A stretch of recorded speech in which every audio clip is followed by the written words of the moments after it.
I was pie pastry challenged for many years, and finally I went to pastry school and learned from the masters how to make pie pastry. Now I can zip one out in a matter of minutes, and if you know the tricks and the tips to do it, you'll be able to do that too. So let's make some pastry. First we're going to start with all-purpose flour, the stuff you typically have in your cupboard, and to that we're going to add some table salt. This is just regular table salt. We use that because it has fine crystals that dissolve in the low amount of moisture that's going to be in here. Most importantly, we're going to add butter that's ice cold from the refrigerator, and it's been cut into small cubes. Now you can do this exact same process by hand. We're going to do it in a food processor today, but you can do it by hand with a pastry cutter, a couple of knives, or a fork. The end result is the same. What we're going to do here is take this butter and cut it into very fine pieces, about half the size of a pea. Each one of those pieces will be coated with flour, and the extra flour will still be in the mixture. I'm going to show you exactly what that looks like when we get it to that stage, and then you'll know what you're looking for. So let's get this cut in. In a food processor, we do this with pulses so that we have ultimate control. If you just turn the machine on and keep watching it, by the time you turn it off, you will have taken it too far. So turn it on, turn it off, and check to see what's going on inside the bowl.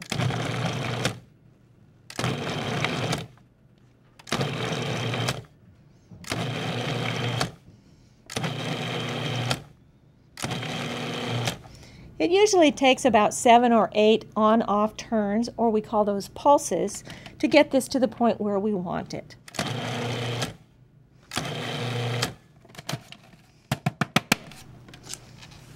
Okay, if you can see this, you'll see there are tiny bits of flour and tiny bits of butter, but you can still see that there are pieces of butter in here coated with flour. This is what we're looking for.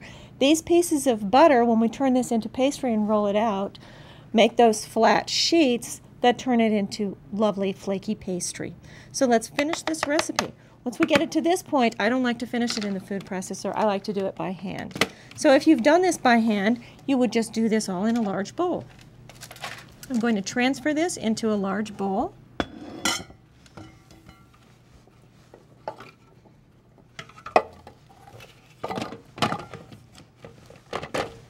So there's our pastry. You can see the large pieces of butter in there. This is the consistency that you're looking for. Now we're going to add water, and the water needs to be ice cold. When a recipe calls for ice water, it means water that has ice in it so that it's very, very cold. And we're going to start with about 3 tablespoons of ice water. You don't have to be really exact at this point because no one really knows on any given day how much water this is going to take. And we just mix this around. If you tend to have warm hands, use a utensil to mix this rather than your fingers. You don't want to warm up the water, and you definitely don't want to warm up the butter. You want all of it to stay very, very cold. And we're just going to add enough water to make this dough come together.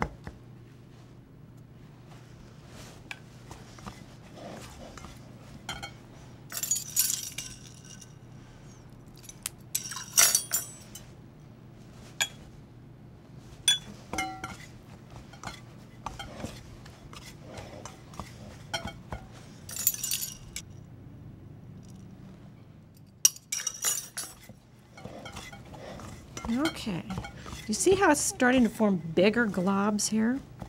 This is exactly what we're looking for. When you get it to this point, you need to check to see if it will hold together. So scoop a bit out and just put it into your fingers. And if it will hold together without crumbling, then it's ready.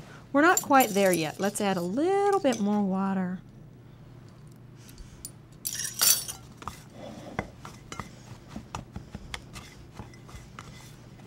Okay, time to check it again.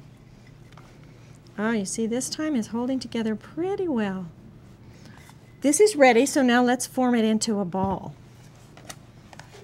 Let's make sure we get all that pastry there. And the easiest way to do this is to start just pressing it into the side of the bowl till it all sticks together.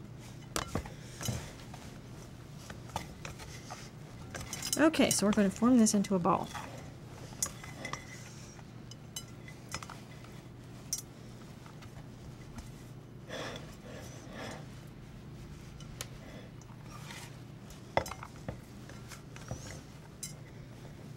Okay, once you get your pastry formed into a ball, you're ready to roll it. One of the reasons I really like this recipe is that we don't take this dough and chill it before we roll it. It's the perfect consistency right now.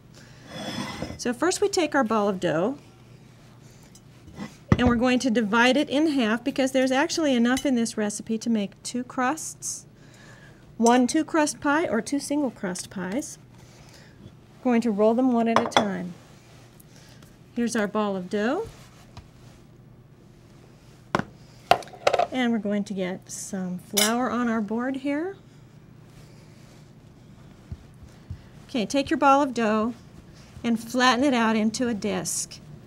This is a good time to make sure that the edges of the disc are not rough and cracking, because if the cracks are in the disc now, they only get worse when you roll it out.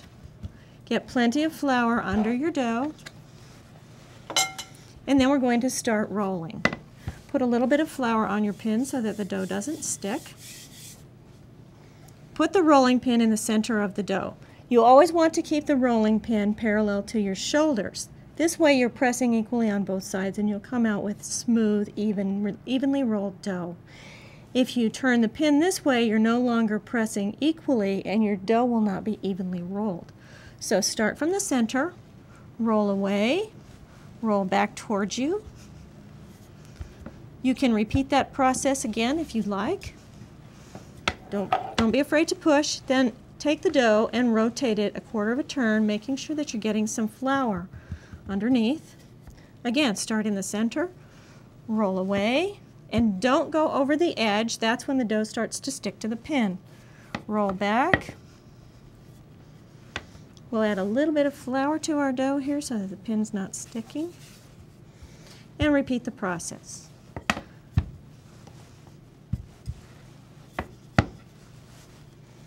Each time you rotate the dough, you want to be sure that you get flour underneath. A teeny bit of flour on the top if you need it. And continue the rolling process. One more turn.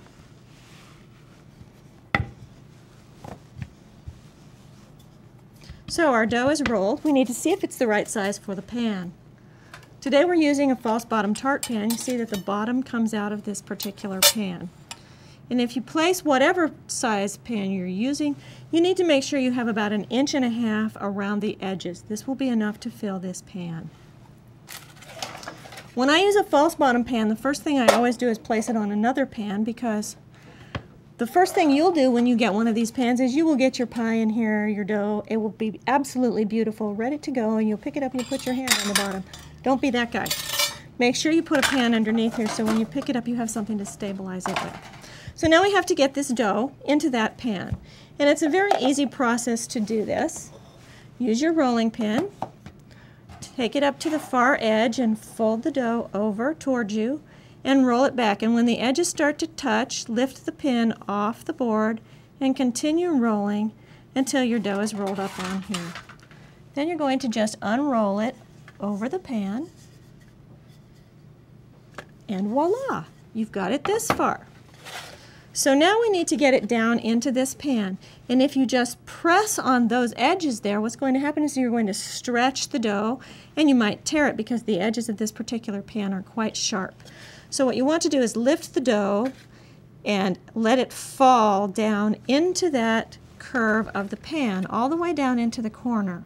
If you stretch the dough along the line, somewhere in here, whether you're getting it from the board into the pan or from this point all the way down into the corners of the pan, when you bake the shell, it will actually shrink. I'm sure at some point in time you've baked a pie shell, and when it came out of the oven, it wasn't anywhere close to the size of the pan that it started baking in.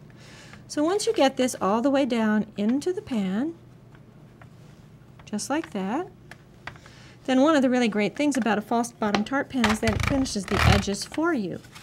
Just roll the pin over there And off comes all that extra pastry dough. And it's beginning to look like one of those beautiful pie shells from the bakery. But it's not quite there yet. Still needs some form here.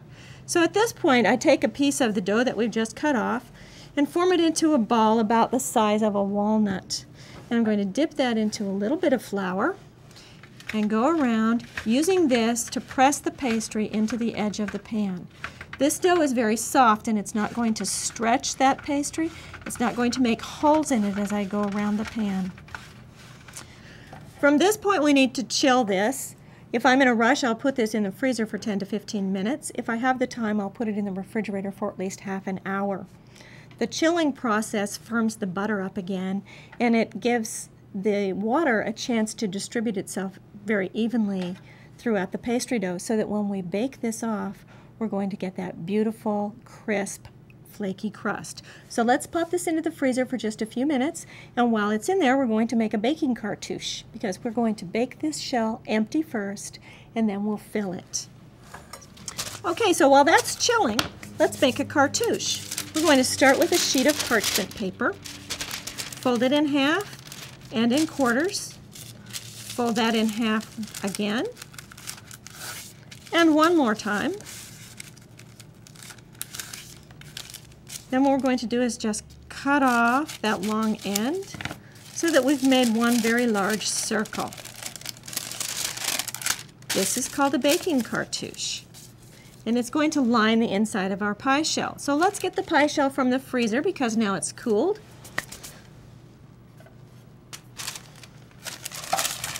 Oh yes, this is great. It's cold and firm and very hard. It's perfect. It's the right stage to go directly into our preheated oven.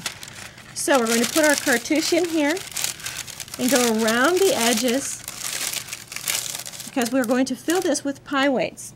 And at home, because I make several pies at a time, I don't have enough pie weights to do that, so I use beans. This is my jar of dedicated beans for baking pies. And after I use them in this pie, they will come out. They will get cooled, go back into my jar for next time. So we spread those around here. Press them all the way up to the sides. In this particular pan, because the sides of the pan are nearly vertical, there's a chance that the dough could slide down the edges in the baking process.